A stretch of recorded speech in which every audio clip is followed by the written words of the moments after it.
agradecer ao Fólio e ao José Pinho por essa aventura que é realizar o Fólio todo ano e contar com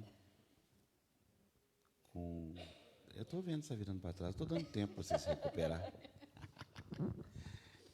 E dizer que é uma alegria estar aqui no Fólio pela 7ª vez, né?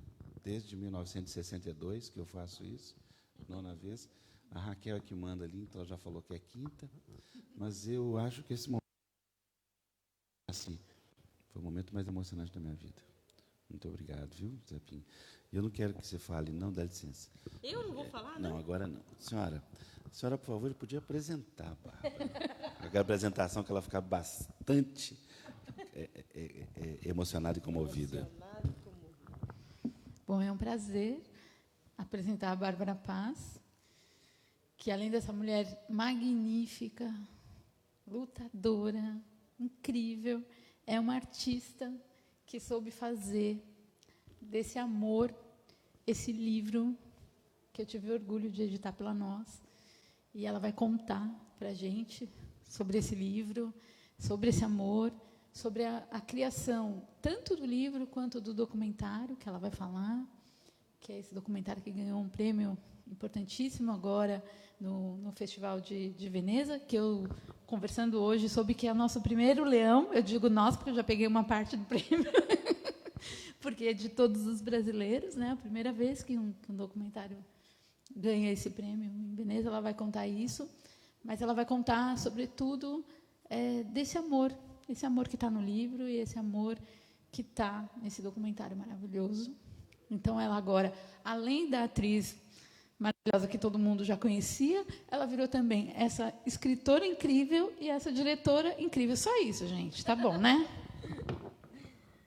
Tá bom. Boa noite, gente. Boa noite. Queria dizer que eu vim a Óbidos ano retrasado, e foi um prazer. Eu vim aqui, não tinha muita gente, e eu passeava aqui, todo mundo falava assim... Eu sou atriz, então eu acho que eu não preciso de microfone, né? Eu acho que eu falo muito alto já, né?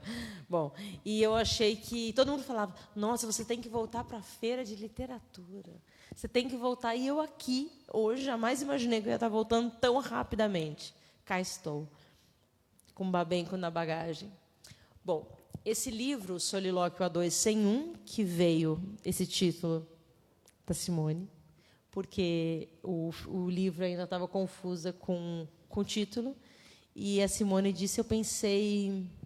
Porque, no início, a primeira página, eu faço uma carta para ele, logo depois que ele faleceu, eu escrevo algo que eu vou terminar o que eu prometi para ele, esse filme, esse livro, essa carta de amor, esse poema para ele. E esse solilóquio que ele falava que seria o filme dele, que o filme dele seria ele daria valor de novo à palavra. Então ele queria narrar o filme dele, o filme de despedida. E a Simone veio com esse título, Solilóquio A2 Sem Um, porque quando ela leu o livro, ela só veio isso na cabeça, porque agora só tem um para contar esse solilóquio. Então, obrigada. Obrigada por acreditar. Eu, na verdade, esse livro é um livro de amor, mas é um livro missão, um livro que tinha que nascer. Porque há muitos e muitos anos o Hector, o Babenco, para mim é Hector, ele guardava esses poemas que estão no livro. Durante 50 anos foram guardados em uma caixa. Ele guardava muito arquivado, com páginas originais. E aquilo, o dia que eu descobri aquela caixa, que ele escondia, eu disse, isso é a maior relíquia que você pode ter. Eu falava, Hector, você tem que publicar. Ele falou, eu sempre quis, mas eu não tive coragem. O começo desse cineasta, desse homem, era ser poeta. Era a palavra que modificou, que fez ele ir embora para o mundo, a literatura. É um homem que lia muito, muito, muito, muito, exaustivamente. E que, no final, quando começou a perder a visão, esse foi uma dor assim, sem tamanho. Saber que ele não poderia mais ler, para ele, era o fim. Então, nos últimos dias, praticamente, isso eu nem falei nunca para ninguém, mas Eu já bebi uma taça de vinho. Mas eu lia para ele algumas coisas no hospital, lia matérias, algumas coisas, e isso doía muito nele, porque ele era um leitor voraz. O tempo é muito cruel. E esse livro, ele fala do tempo, fala de uma trajetória de um homem que virou cineasta, que começou poeta, que era judeu, que sofreu muito por ser judeu, argentino, que trocou de país, escolheu o Brasil, depois de ter passado pela Europa, escolheu o Brasil para viver, para construir sua obra. E muitas vezes foi muito difícil construir e fazer um filme lá no Brasil, como até hoje. Mas ele se dizia brasileiro e não argentino. Só que os brasileiros consideravam ele argentino. E na Argentina consideravam ele brasileiro, porque ele abandonou a Argentina com 17 anos. Então, ele teve essa raiva durante uma vida inteira, aonde eu pertenço. Né? Ele falava que o exílio é um estado de espírito. Um homem que ele conta no livro toda essa trajetória de um andarilho. Um homem que, depois de fazer o grande sucesso da vida dele, depois que ele fez o Pichote, o Beijo da Mulher-Aranha, que foi indicado a 4 Oscars, ele descobre um câncer com 38 anos e ele cai enfermo. E assim ele vai até o final da vida. Entre um câncer e outro, entre um transplante e outra doença, ele constrói filmes. Então, ele fazia filmes para sobreviver. Ele fazia filmes para se manter vivo. E foi esse homem que eu me apaixonei. Então, ela estava falando de um amor, porque eu conheci ele na Feira de Literatura, na Flip, há 13 anos atrás. E eu fiquei parada, 13. E a gente lançou o livro dia 13 de julho, no Brasil, na Flip. E ele estava contando numa roda, bebendo um vinho, fumando um charuto, sobre a vida dele de figurante pela Europa, com muito orgulho, onde ele aprendeu a fazer cinema, sobre a vida dele de vendedor de túmulos, que ele foi, de cemitério, quando ele chegou no Brasil. E aquele homem me fascinou tanto, porque ele era um contador, acima de tudo, ele era um contador de histórias. E a gente acabou se apaixonando, acabamos aquela noite numa cachaçaria, olhando em Paraty, que é uma cidade como essa, e tinha uma igreja que estava sendo reformada e estava com um tecido branco, assim, um véu transparente branco, uma igreja. E a gente ficou olhando aquilo entre uns amigos, e ali começou esse amor, que foi muito forte. Foi um amor que durou 9 anos, apenas 9 anos, mas foi uma vida para mim. Assim, me trouxe Foi um momento da minha vida que eu já estava um pouco cansada. Eu acho que, como a Simone falou antes da vida dela, eu não vou citar a minha vida inteira aqui, porque aí essa noite vai ser muito trágica, porque drama e tragédia caminham juntas, caminham juntas a vida inteira. Então, assim, eu tive uma vida muito dramática, né? Não por querer, porque foi assim. Então a gente não escolhe, né, a família que a gente nasce, a gente não escolhe o caminho. Mas chegou num momento da minha vida que, quando eu conheci o Héctor, que eu estava um pouco cansada e sabendo que eu estava, não sei que caminho, que estrada que eu iria. Eu sei que eu não estava feliz com o meu caminho, que se tornou popular da noite para o dia, como atriz. E aí eu conheço esse homem gigante, e gigante como ser humano, não gigante pela obra, grande obra, esse homem que levou o Brasil para o Oscar inúmeras vezes, que foi... Não, o homem Hector Babenco, que era um gigante como pensador, né? como ser humano. Para mim, ele era sempre foi e vai continuar sendo um maestro da palavra, assim, enfim, do pensamento, como transformar a dor em obra. E assim começou a nossa história. E eu sempre, durante toda a nossa relação, eu ficava muito... Assim, eu ficava muito... Talvez eu tomei para mim esse sentimento de como alguém não retratou esse homem ainda, como alguém não documentou, não fez um livro, não esteve perto dele. Só que eu percebi que esse homem era um homem muito difícil. Ele não queria ser retratado, ele não queria que ninguém falasse dele, ele queria ele falar. Tanto que ele fez 2 filmes autobiográficos, que é O Coração Iluminado e o Meu Amigo Hindu, que foi o último filme dele.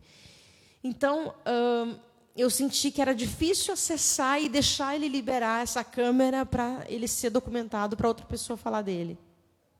Foi aí que eu entrei. Então, ele me aceitou dar o passaporte, como ele dizia, eu estou te dando o meu passaporte. Enquanto, então, no leito de... um dia eu disse, tem no livro isso, eu falei, no leito de morte, ele falou, não, Bárbara, pensa bem, leito de vida, eu estou aqui. Então, nesses anos que a gente passou junto de cumplicidade, de amizade, de companheirismo, a gente precisava criar algo. Ele não podia me dar um filho mais, mas ele achava que eu tinha que ter um filho que era muito maternal, uma pessoa muito... que eu gosto de cuidar, eu sou uma cuidadora, nasci cuidando e vou terminar minha vida cuidando das pessoas, que eu acho que o sentido da vida é o outro. A gente não consegue, eu acho que a vida só faz sentido com o outro. Então, eu uso muito a palavra amor e, às vezes, assim, até eu falei com a Fernanda Montenegro, que ela leu o livro inteiro e ela veio para mim e falou, você sabe, no lançamento no Brasil, ela falou, você sabe que só vai acontecer uma vez, né? Só. Ela falou assim. E ela falou assim, acima de tudo, isso que a gente chama de amor, que as palavras, às vezes, que é essa doença da alma que os medievais falavam, mas é essa coisa que muitas vezes a gente vende fácil, né? A palavra amor é muito vendável, mas é uma amizade. A amizade é o grande amor. E essa amizade que ela existe, ela acontece na vida, quando ela acontece de verdade, isso é a coisa mais preciosa e mais importante que possa existir na vida. E a gente sei que só vai saber disso no fim. Ou quando a pessoa parte, ou quando a gente fica, ou quando a gente está no fim. Porque a gente não tem consciência disso. Mas é uma coisa que eu sempre tive certeza. Então, a nossa relação, que está nesse livro, de alguma forma, ela passa porque eu me ausento muito, mas eu estou ali. Porque eu sempre quis fazer minha trilha.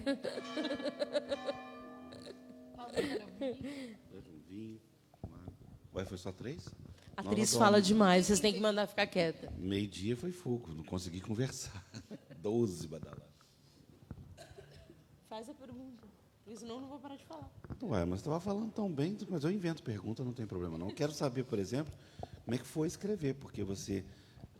eu já te vi no palco, já te vi no cinema, já te vi nessas pessoalmente, mas a labuta da escritura. Então, na verdade, o filme nasceu paralelo ao livro esse que ficou. Eu tinha tanto material gravado, filmado, e o filme, a gente só tem um retrato. Então, o filme, eu não consigo colocar tudo. E aquilo me doía demais. Então, eu tinha um calhamaço de, mais ou menos assim, de textos e de todas as nossas conversas. E toda pessoa que chegava na ilha de edição olhava aquilo e começava a ler e não parava. Mas que beleza, e todo mundo... Porque o que tinha, esse calhamaço, tinha um monte de rabiscos meus ainda em cima, o que ia entrar, o que não ia entrar. Um dia, sozinha, eu parei e comecei, porque antes era só os poemas, eu ia lançar o livro dos poemas como eu prometi para ele. Só que, quando eu comecei a ler, eu falei, não, mas o fio condutor da vida dele tem que estar aqui, tem que estar nesse livro. E tem que ser uma coisa como ele queria. Ele falou, Bárbara, eu quero um livro de um caderno de memórias, eu quero um livro pequeno, eu não quero um livro grandioso, eu quero uma coisa que a pessoa tenha do lado e que possa pegar e ler a qualquer momento. Então, o que eu fiz?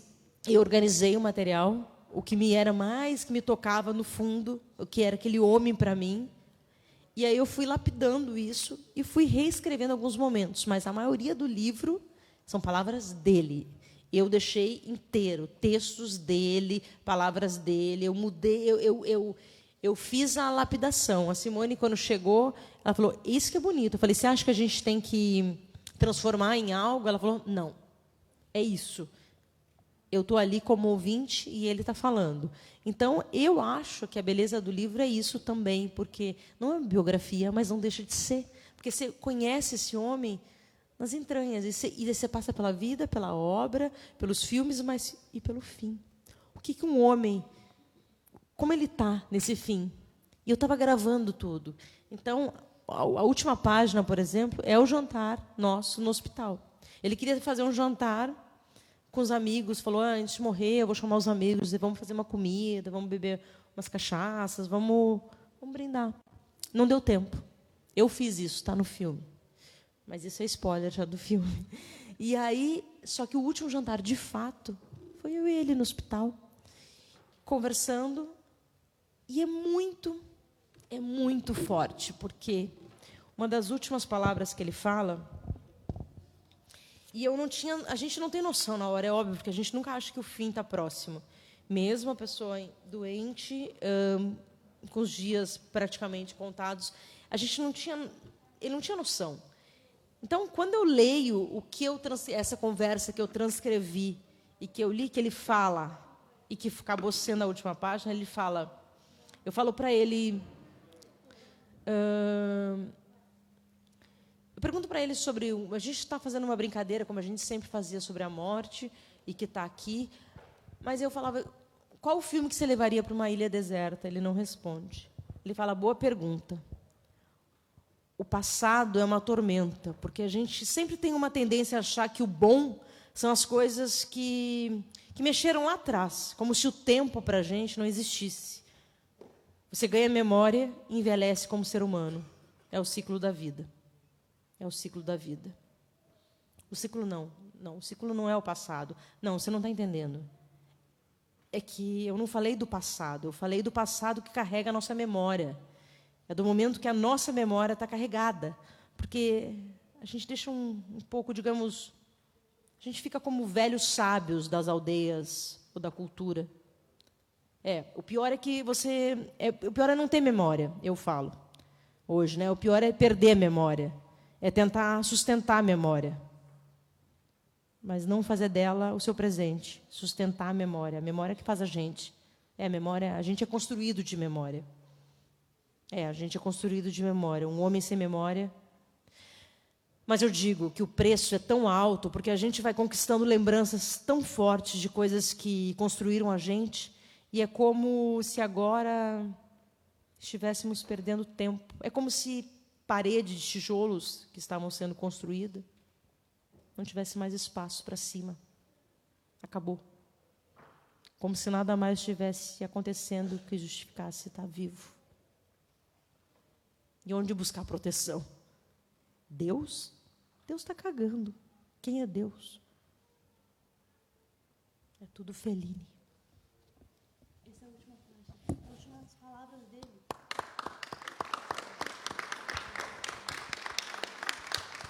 Mas aí você pensa a consciência de um homem que na véspera de fechar os olhos tem essa consciência nítida de que alguma coisa, né, não tem mais espaço, não tem para onde ir, acabou. É muito forte isso, porque a gente que fica, né, eu tive que fazer isso, imprimir isso, porque era uma missão, era uma obrigação, era uma missão mesmo, assim, eu acho. Eu acho que ele queria isso, porque ele me perguntava, você está gravando? Sem saber que isso ia virar um livro, porque o livro era só de poesia. Sabia que ia virar um filme, mas eu não deixei o filme só os últimos dias da vida dele, porque eu acho que não era justo com ele. Porque eu teria um filme muito forte, muito sobre o envelhecer, sobre o fim, mas eu não mostraria para o mundo o que foi esse homem antes de chegar nesse momento, fim, né? O the end, o fim do final de um filme. Mas então, o Afonso me passou aqui, e aí eu tenho que fazer essa provocação, porque, como conversávamos um pouco antes, né, quer dizer, como é que nasce a Bárbara escritora? Né? A Bárbara escritora talvez nasça justamente do fato de que você sempre foi uma grande leitora, por causa da sua carreira de atriz, que teve que lidar com textos complexos e etc., mas eu acho que a sua grande leitura foi a leitura que você fez desse homem. Né? Porque quando você vira e diz, mas como que ninguém ainda fez um livro sobre esse homem? É uma escritora que está dizendo isso. Está dizendo, não, aqui tem uma história que ainda não foi contada do ponto de vista... Porque as histórias estão todas aí, né? Aí você vai e você fala, não, mas aqui tem uma história grandiosa que não foi contada. E você toma para si essa missão de contar. Ali nasce essa escritora, né? E eu digo para ela, quando o livro chegou, e com essa característica que ela disse, né? Quer dizer, você tinha os poemas, tinha essa narrativa, que é a narrativa dessa filmagem, digamos assim. Eu disse que esse livro ele tem tudo que o escritor contemporâneo quer fazer e que fica ali labutando para tentar construir. Ele tem naturalmente. Ele tem esse fragmento, essa repetição, essa ênfase que cai sobre as coisas, tem os poemas no meio, etc. Mas, na verdade, você é uma grande narradora, porque você narrou esse homem. Aí eu queria, então, tomando aqui o lugar do Afonso, te perguntar, essa narrativa que você fez no livro e a narrativa que está no documentário, que é a mesma narrativa, é a mesma história narrada de dois pontos de vista, como é que foi no filme, fazer essa narração com aquele diretor o tempo todo dirigindo a própria morte? Então, isso está no filme também implícito, porque eu deixei. Assim, eu não era personagem no filme, mas depois que ele parte, a Maria Camargo, que é uma roteirista que fez o roteiro do filme junto comigo, ela disse, não, mas você aqui é personagem, você tem que se deixar. Que é esse fio que pergunta, esse fio que indaga, que faz esse homem falar. Foi muito difícil você... Como é que você vai editar isso tudo, uma história de um homem, e deixar num filme? Então, eu sempre escutei muito ele. O menos é mais. Vai tirando, coloca, vai tirando. Deixa só o essencial, o que fica. E eu fiz isso com o documentário. Foi muito difícil, é claro. Porque, assim, você pode contar de várias maneiras a vida desse homem, de qualquer homem. A vida de toda a gente dá um filme. Depende do ponto de vista, do olhar. E o meu olhar é um olhar de amor por esse homem. Então, assim, eu só segui a minha intuição de como eu enxergava ele. Eu não me deixei levar pelo pensamento dos outros. Porque uma coisa é você retratar um homem desconhecido, um amor, né, simples, só um amor. Não, ele era um homem grande, era um homem gigante, conhecido no mundo inteiro. Aí você fala, como é que você faz isso? Eu só não pensei nisso. Eu não pensei no gigante, que ele era esse ícone do cinema, que muita gente não conhece, porque a geração dos anos 90, 2000, não conhece. Os meninos que nasceram em 2000 não sabem quem é Hector Babenco. Então, eu acho que eu quis fazer também para eles. Mostrar quem era esse homem, que obra que ele tinha e como ele conduziu a vida até o fim e a doença. Então, eu fui junto com o Carl Guimarães. Quando o Carl chegou, o Carl Guimarães é um montador, mas ele é um grande diretor, um grande artista plástico. Ele tem essa visão artística. O que o Hector, acho que foi a maior herança que ele me deixou, foi a confiança, a coragem que ele tinha e a crença em mim, no meu olhar. Isso, acho que, para um ser humano, é essencial. Como eu também, meu pai, a Simone, a gente tem uma vida muito disputando a tragédia aqui, mas meu pai faleceu quando eu tinha 6 anos, minha mãe quando eu tinha 17, só para resumir, eu não vou contar minha tragédia agora, a gente faz um próximo livro. Isso. Assim, a minha vida foi regada de muito drama e muita tragédia, mas assim, chegou alguém na minha vida que me fez olhar em outra direção, e eu descansei um pouco de mim, que foi bom. Foi muito bom. Então, assim, olha que interessante. Eu sempre achei que eu ia escrever um livro sobre a minha história. E eu escrevi um livro sobre o homem que eu amei. Então, assim, isso eu acho que a vida faz você olhar numa outra direção para você descansar de você e depois você volta para você maior. Então, o Hector fez isso comigo. Ele acreditou no meu olhar. Ele dizia sempre, Bárbara, você não é só uma atriz. Tem que confiar no seu olhar. Eu estou te dando meu passaporte. Acredite. E isso, talvez, acho que todo ser humano precisa disso, dessa crença, porque a gente já vive numa insegurança tão grande na vida, de todos os lados.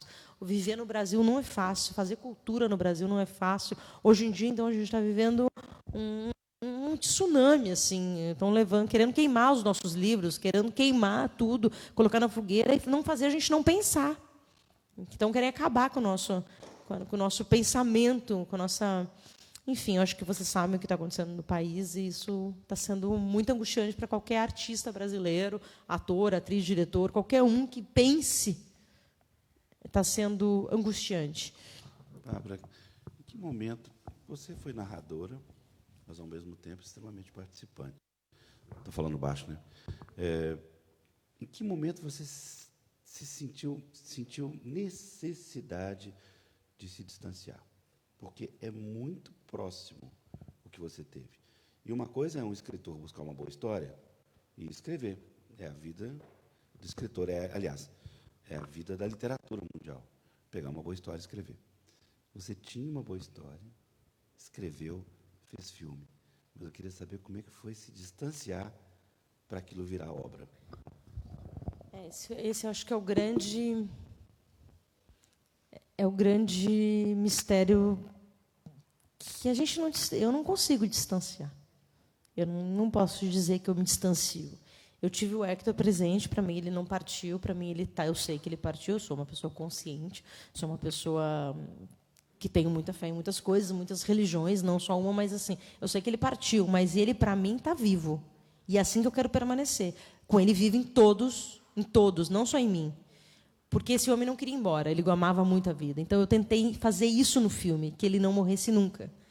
E o livro também tem isso, perpetuar ele. Então, para mim, todo mundo me pergunta, quando você se distanciou? Sim, passou um ano de edição, né, de trabalho no livro, um pouquinho no filme, um pouquinho no livro, sozinha, entre muito choro, porque, de vez em quando, eu via uma imagem que eu não lembrava que eu tinha filmado.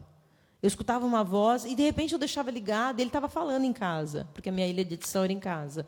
Então, foi um pouco enlouquecedor. Os montadores que passaram pela minha ilha vão guardar para sempre as coisas que aconteceram. Assim, eu não vou narrar tudo que aconteceu, porque, às vezes, a gente também não tem noção. Né? Eu não lembro, eu deleto as coisas que aconteceram, mas teve muitos momentos de muito choro, de muita saudade e de como essa pessoa não vai mais existir. Como é que ele não vai vir aqui me dar opinião se ele está gostando ou não está? Que cena que ele vai escolher? Então, acho que passou assim 2 anos.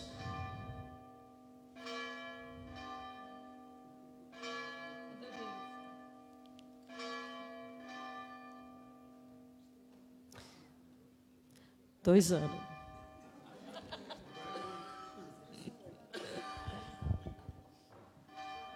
São 8? 8?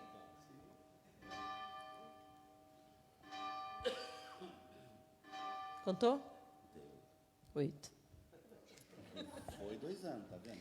8, não. Nossa, não, também não, né? Vou envelhecer, eu preciso recomeçar também, né? Mas não, foram 2 anos, que daí eu acho que foram 3 anos depois que ele partiu, ele faleceu em 2016. E aí eu fiquei trocando de montadores. Eu acho que isso também é um significado. Eu achava, não, então ficava 13 meses com um e falava, não, eu preciso de um olhar mais velho. Não, eu preciso de um olhar mais jovem. Não, eu preciso de uma mulher. Não, eu preciso de um homem. Então, passaram 5 montadores na ilha. Por que isso, gente? Porque é assim o documentário. Eu falei que eu não estava louca. Eu não estava louca. Não, porque é assim. Tem documentaristas que demoram 10 anos, porque a gente não é um problema nosso. Simplesmente eu sabia que não era aquilo ainda. Eu queria contar, então, a vida dele, a obra, a vida, a infância, o fim. Era muita coisa. Como é que você faz isso? Então, assim, eu tinha que ter uma pessoa que eu olhasse e falasse assim, você está me entendendo? Você está entendendo o que eu estou falando? Aí tinha gente que falava, não, estou. Mas o que ele fazia era muito, muito distante do que eu queria. Não é que estava errado. Todos que passaram deixaram um pedacinho. Mas, quando chegou o Cal, ele entendeu. Ele falou, o filme já está pronto. Eu falei, não está. Ele falou, tá. Não. Tanto que esse texto inicial do livro era o filme. Era uma narração minha que eu falava com ele. E aí a Maria Camargo, a roteirista, falava, não, Bárbara, não precisa desse áudio. Eu falava, eu também acho que não, mas todo mundo se toca com esse áudio, que eu converso com ele, que eu acordo e me viro para te abraçar, e o que eu vejo é um HD. Você deixou gravado todas as vozes e imagens para minhas retinas. Era uma coisa forte, porque realmente foi o que aconteceu. Eu não tinha mais ele, eu tinha vozes e imagens. E aí todo mundo falava, não, todo mundo não. Metade das pessoas falavam, não precisa desse áudio. Eu falava, não, mas não precisa, deixa ele falar. Aí até que um dia eu tirei esse áudio. Vamos ver como é que funciona sem. E aí a coisa nasceu de uma outra forma. Então, é preciso maturação numa edição. Você tem que nem vinho, você precisa se distanciar, provar de novo, ver se envelheceu, ver se é isso mesmo que você quer. E o Hector falava que era que nem fazer cuscuz, né? Você vai peneirando e vê o que fica. E então foi isso que aconteceu. E eu também achei que não tinha acabado o filme, até o final. Daí eu comecei a escrever em festival. Escrevi em 3. E um deles foi Veneza, que acabei entrando. E eu falei, então, se eu entrar num desses festivais, eu vou acabar o filme, eu vou desistir, vou terminar. E entrou. E não só entrou, como ganhou o festival. Então, a única conclusão que eu cheguei era o mundo está precisando de mais amor, porque esse é um filme de amor, então é isso. Mas é muito bonito isso que você fala, da questão do olhar, né? Porque assim, eu não vi o documentário, eu vi alguns trechos que apareceram no programa do Bial, né? Mas eu fiquei impressionadíssima com uma coisa que é meio evidente ali, porque você falou dessa necessidade desse outro, que é o tema do... Pode falar isso? É spoiler, não? Pode falar? Do tema, né? Que o tema do próximo folho, que é o outro, né? Essa necessidade desse outro que te confirma num lugar, e que você encontrou isso nesse homem grandioso que disse, não, você é mais que isso. Você pode mais que isso. Isso já é maravilhoso, mas você pode mais. Né? Foi o que ele acabou te dizendo. Mas uma coisa que talvez você não tenha percebido é que, nos pequenos fragmentos que eu vi do documentário, tem um outro olhar, que é o olhar dele para você, que é o olhar de... Eu, sinceramente, vocês vão ver, quando eu vi aquele trecho, que é o trecho do filme que você dança... Não, que você dança... E ele te olha enquanto você dança. Eu falei, isso é amor. Esse olhar é um olhar de amor. Né? Então, isso que você está falando tem a ver com o olhar do narrador. Né? Quando você pergunta para o cara da edição, mas você está entendendo o que eu estou falando? É porque você quer saber se ele vai entender essa narração desse jeito. E você precisou desses outros olhares para ver. Porque, de fato, ela está no livro. Já que você falou a questão do título, né? Porque a primeira vez que esse livro chegou para mim, chegou por uma mensagem no celular, que a designer me mostrou essa abertura do livro. Eu li aquilo, eu estava no cinema, no Espaço Itaú de cinema, tomando café, e li aquilo. Eu falei, gente, mas foi ela que escreveu isso? Foi a minha pergunta. Eu sou atriz, era loira, agora eu não estou loira, mas eu era loira, atriz, né?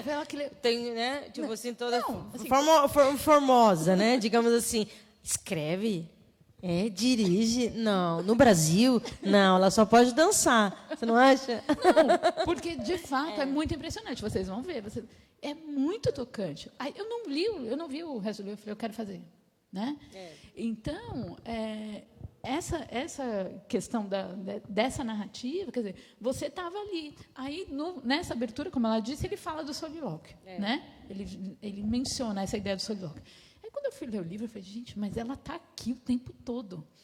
É um solilóquio, porque é só dele, mas não é só dele, porque ela está aqui como uma escuta ativa o tempo inteiro. Então, é um solilóquio de 2, que é uma coisa que não existe. Então, a ideia era essa. E depois é um solilóquio de 2, mas agora é sem um, porque ele não está mais. Né? Só que ele está. Né? Eu fico vendo você falar o tempo todo, e eu não sei se você já notou, mas você comete um ato falho toda hora que você conjuga os verbos no presente. Eu sei, eu não consigo como dizer. Se ele estivesse aqui. Não, porque o Hector está. O Hector... Eu sei, mas eu acho que toda vez que eu falo, eu tenho consciência disso. Mas ele está mesmo. As pessoas não... Eu não acho que ele foi, que ele é... Né? Quando eu falo, eu acho que a pessoa está aqui ainda. Até porque ele está vivo na obra, está vivo no cinema, ele está vivo aqui, entendeu? Então, assim, agora eu quero que ele renasça no coração dos outros. Eu quero que os outros vejam o olhar que eu vi. Então, conta, porque eu tenho o privilégio de saber... conta algumas dessas pequenas, maravilhosas coincidências. Né? A coincidência das datas, a coincidência de Paraty e, agora, essa coincidência de Veneza, que você contou para a gente, de você ir para Veneza e ter sido o último. Não, porque eu acho assim, que há alguma coisa depois que a gente... que existe alguma coisa depois que a gente... exatamente, que há bruxas. Porque foram muitas coincidências, assim, sabe? No dia que ele fez 3 anos da morte dele, a gente foi ela me convidou para ir a Paraty, porque eu falei, eu queria lançar o livro na Flip, que foi onde eu conheci ele. Onde eu o conheci anos atrás, falei, acho que seria significativo. Só que a data que ela agendou foi dia 13, que era dia 13, que ele fazia 13 anos que ele tinha falecido. 3 anos que ele tinha falecido. Só que eu não tinha me tocado da data e ela não sabia, não tinha obrigação de saber. Eu falei, nossa, mas ela marcou na data do falecimento dele. Isso foi muito, muito mágico. E ela me colocou numa casa em Paraty, que é como aqui em Óbidos, que era uma casa em Paraty, assim, de frente para o mar, um nascer do sol e um pôr do sol, assim, parecia um cenário cinematográfico. E eu não conseguia dormir, porque eu queria ver aquele sol nascer. E se tem uma coisa que o Hector, para mim, virou e é todo o entardecer e todo o amanhecer, toda a natureza, para mim, é ele. Ele se comunica comigo através da natureza, porque ele era muito ligado à natureza, ao mar, ao sol, ao verde, à planta. Então, no filme tem muito isso. Eu trouxe ele para perto, esse mar, essa natureza. Então, lá em Paraty, para mim, eu estava conversando com ele. Eu estava fazendo uma prece para ele, que era toda aquela natureza.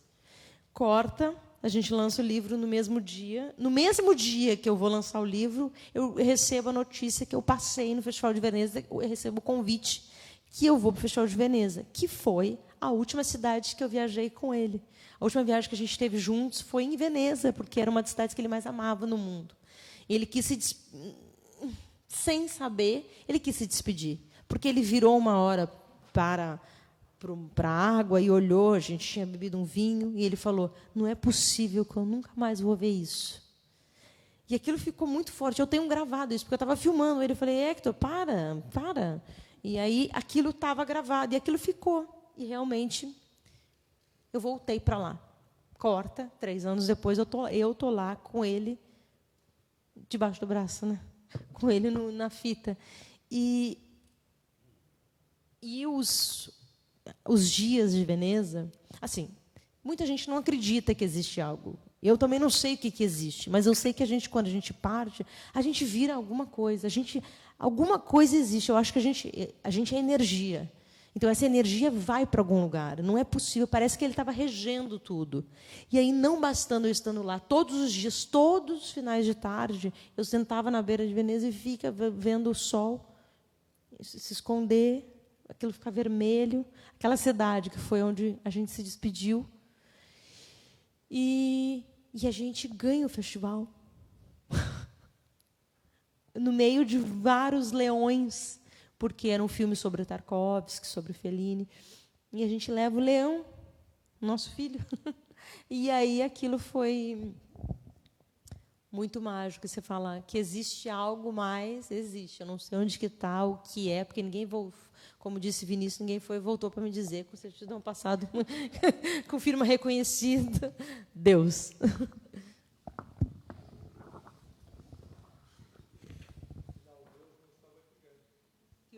Afinal, Deus não estava cagando. Não estava cagando, né? Não sei. Não estava. Talvez, não sei. Quem é Deus, ele diz. Não estava. Ele está aqui. Bárbara, muito obrigado. Vamos para os autógrafos. Obrigado.